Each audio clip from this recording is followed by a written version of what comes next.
Hello, everyone. Yeah, I'd prepared some slides on my laptop, but for some reason this morning it won't connect to the projector, so I'm just going to use the printed slides. But my name is Drysdale. I'm from the Sound and Music Analysis Group at Birmingham City University, and today I'll be presenting our paper, Improved Automatic Instrumentation Role Classification and Loop Activation Transcription. So this was a collaboration with António Ramires, Xavier, Serra from the Music Technology Group at UPF, and my supervisor, Jason Hockman. I must stress that this was a complete joint effort of me and António. We spent many hours peer coding, evaluating, and writing the paper together.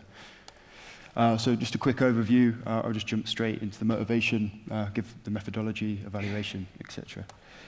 So yeah, in the present day, many producers don't require access to expensive studios or professional musicians. Sample-based music producers spend their time searching for sounds from other music recordings, from sample libraries, and rearranging them to make their own music.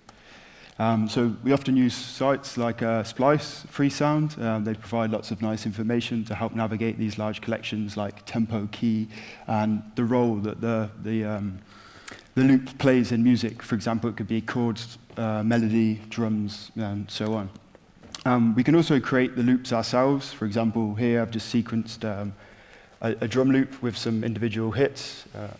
I had an audio example, but it's not going to work. Alternatively, we can take loops or samples from existing music. So I had a classic example here, the Winston's Amen Brother. And towards the end of the song, there was a drum solo, and it was perfect to take this section. We could create a loop start and loop end point to make for seamless repetition, take a slice, and this is our drum loop. So yeah, using the sort of aforementioned methods, producers would create their own personal collections of samples. And some of the what we call instrumentation role in this paper is the roles that these loops take in music making. So instead of just labeling by instrument like guitar, piano, or synthesizer, we can use these tags, chords, melody, effects, bass, or percussion to organize the sounds. So loops can also have multiple roles in the same loop, so we could have chords and melody together in the same loop, or effects and percussion in the same loop. So here's just an example of a really basic track made by combining loops. It's just a simplified model. We've got chords, effects, bass, and percussion, and I've just used it to make a basic arrangement. But by the highlighted areas, you can kind of see at these points in the tracks, multiple loops are active. So we've got chords, melody, and effects here, and then chords, bass, and percussion. But yeah, this leads us on to our task, which the first task we look at is automatic instrumentation role classification. So given an audio loop, we can use a classification model, in our case, a neural network, but it could be whatever, and we want to predict which roles are active within that loop. So here we've got chords, melody, and bass in this observation. The thing we explore that's a little bit different in this paper is another task called loop activation transcription. So basically, you can take a full song, extract a spectrogram from the song, and make slices, like loop length slices of the song. So here I've just taken the first portion and feed it through a classification model, in our case, a neural network, and make a prediction. And we can create this nice map of like how the song was put together and how the producer used the different loops to make the song. And it gives us some information about the structure. But yeah, so I like to call this an instrumentation role activation map. It just tells us when the roles are active over time, and it's got some potential use cases. So moving on to the method, this is just a really basic, the simplest network or a block diagram of the network that we used. It takes a spectrogram as an input and then feeds it through a stack of convolutional blocks, so like convolutional layers, batch normalization, activation functions, and max pooling, and eventually makes our prediction. So it's a multi-label classification problem, and yeah, multiple roles can be active at the same time. So typically we use square-shaped convolutional filters. We refer to this as DAFx20in22, where we just have like 3x3 square filters that extract features from the spectrogram. But alternatively, another configuration we look at, inspired by Jordi Pons's work on musically motivated filters, are these vertical-shaped filters.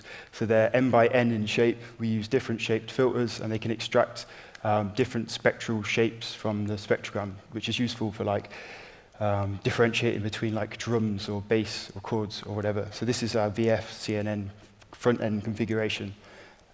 Basically there's multiple layers. We concatenate the layers at the end and feed it through the CNN. There's more information in the paper, but I haven't really got time to go into too much detail. But also, as opposed to max pooling, which is like the typical layer at the end of a convolutional neural network, which is used to summarize the information learned by the rest of the network, we experiment with adaptive pooling operators, which was proposed by Brian McPhee and others. And it's like it's got a trainable parameter, so we can it can learn to adapt to different characteristics of the data and sort of interpolate between min, max, or average pooling. So just another block diagram combining those two things. We've got the vertical filters at the front end and the auto pooling at the end. So this is just like an overview of one of the models. So we've got the baseline from previous work, which was a harmonic CNN. It uses like harmonic filters, sort of bandpass filters to divide a spectrogram into different frequency bands. And then we've got our configurations that we explore. So the vertical filter CNN, the SF CNN, and then our two pooling operations, global max pooling and auto pooling. So just the network training, we use 4-bar audio loops. The data set that we used is from the free sound loop data set.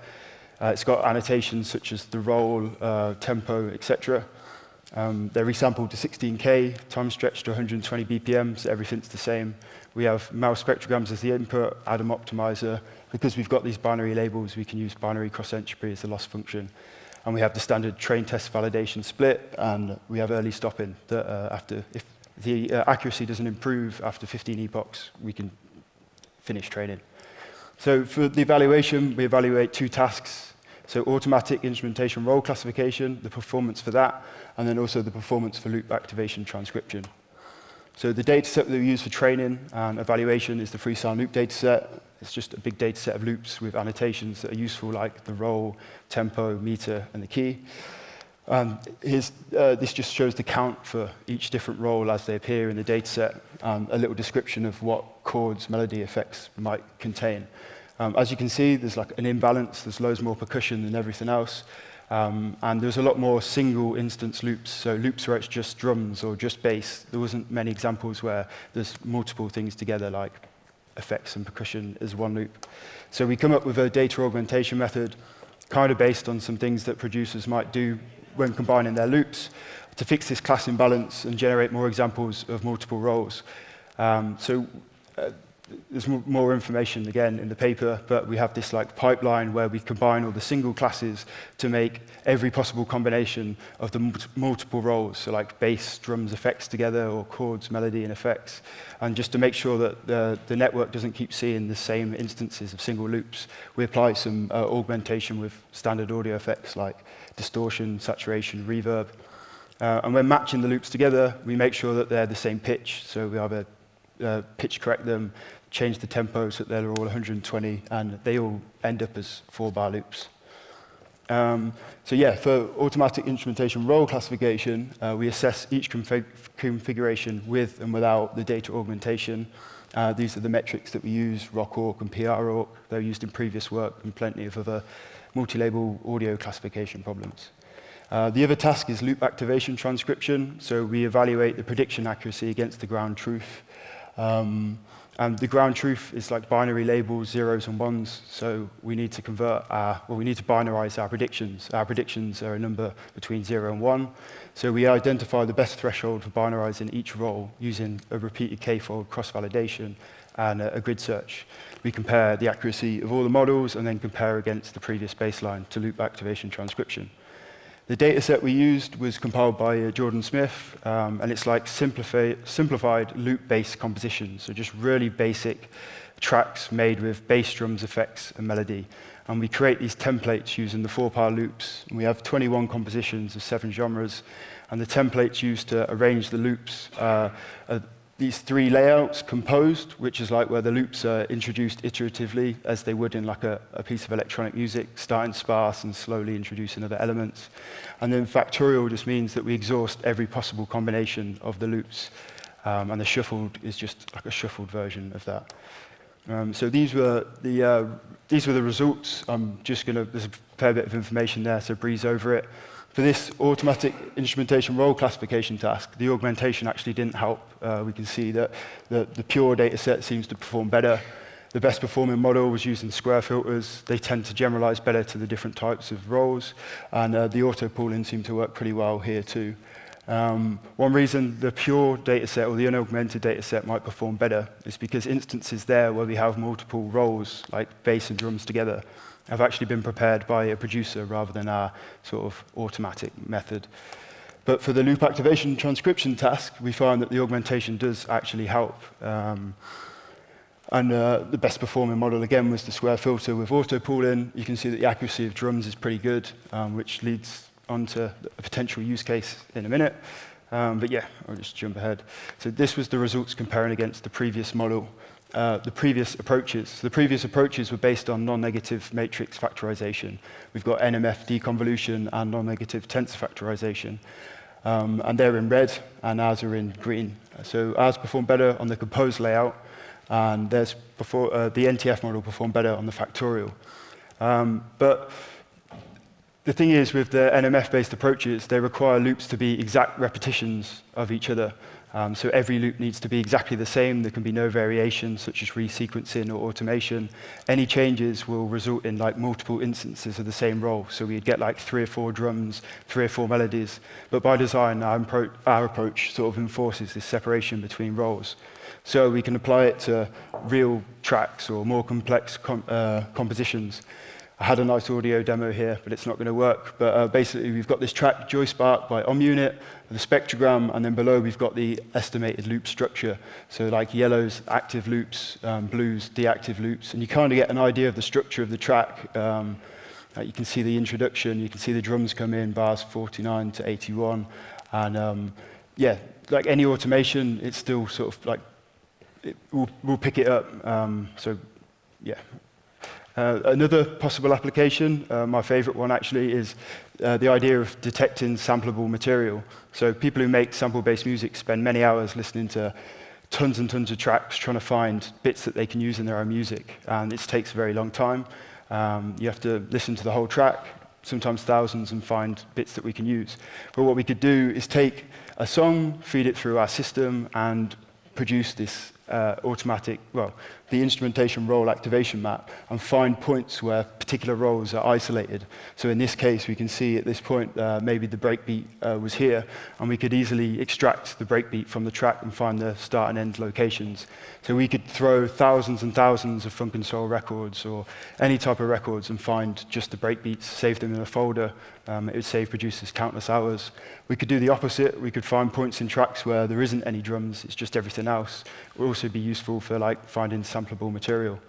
So just to conclude, we've got this improved system for automatic instrumentation role classification, sort of identified by playing around with different configurations. We've got this new data augmentation method inspired by some production techniques. And we've got a deep learning approach to loop activation transcription that can be applied to real music or complex music. We can also identify this sampleable material like breakbeats. So we're currently working on like higher resolution transcription. At the minute, we're using 4-bar loops, but we could easily change this to 1 bar or maybe have variable input length. There's lots of room for improvement in the data augmentation method. We're also working on an evaluation on real-world compositions. So we've got a load of tracks, made some ground truth data, and evaluating the system's capacity to sort of transcribe the loop activations. We're also working on an evaluation for breakbeat detection, and it will be in a follow-up paper. Huge thank you for listening. It's such a shame that I didn't have the audio examples, but yeah, thank you. If you've got any questions, feel free to ask.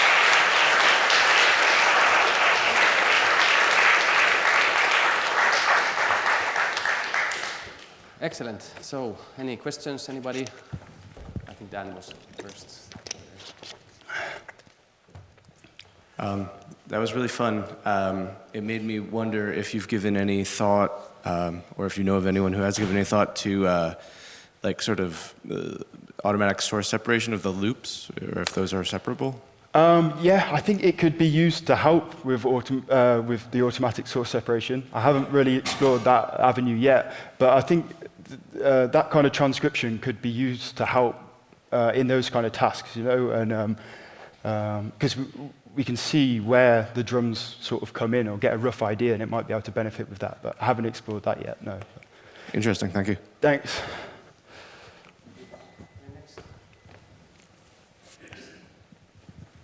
Yeah, that was really cool. It's like a tool to like, I guess, analyze and understand electronic music composition. I was just wondering, did you only train on 120 BPM?